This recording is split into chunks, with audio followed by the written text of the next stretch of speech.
Sure, they're really happy with the amount of snowpack that we have now just gained in the last week or so, but they could probably do without the sub-zero wind chills like we had the last couple of days, and thankfully, at least for us, we are seeing those wind chills getting back above zero. At about 4 above in Rockford right now is the current wind chill, 3 above in Sterling, and a lot of places aren't even registering a wind chill because the winds are calming down just that much. So over the rest of the evening, still plan on a little bit of a wind chill, but in the single digits above zero this time, not below, with temperatures staying in the teens all night. That's going to be all ahead of a snow system that will be rolling into the area, although it's going to be very localized and very light. As we see on Future Track, you can see very narrow band of snow is going to line up. It's going to be a fairly light snow, but it's going to be moving north and south just a little bit over a few hours after about 9 a.m. Here we are looking at midnight. Models have been indicating an area between I-88 and US 20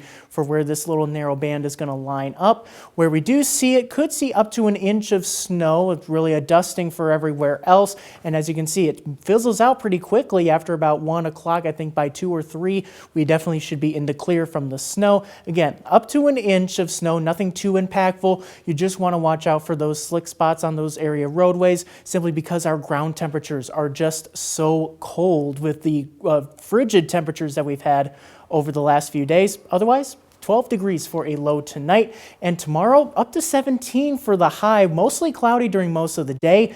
And then later in the afternoon towards the evening, that's when we're going to have our second round of accumulating snow coming in. This one probably a little more widespread, it looks like, as we see on Future Track. As we head towards 5 o'clock tomorrow evening, that's when we really begin to see light snow becoming widespread. Heavier amounts are likely going to be the farther south you go, so it's going to be keeping an eye on that chance.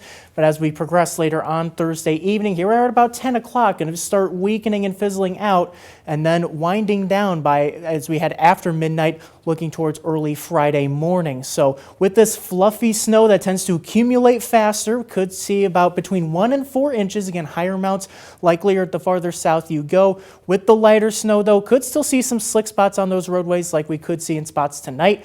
We'll also be watching for a chance for some blowing snow, especially in those open areas where we could have some winds picking back up again as we do cool down again heading into the weekend. High of 9 on Friday, 10 on Saturday, lows both nights in well below zero.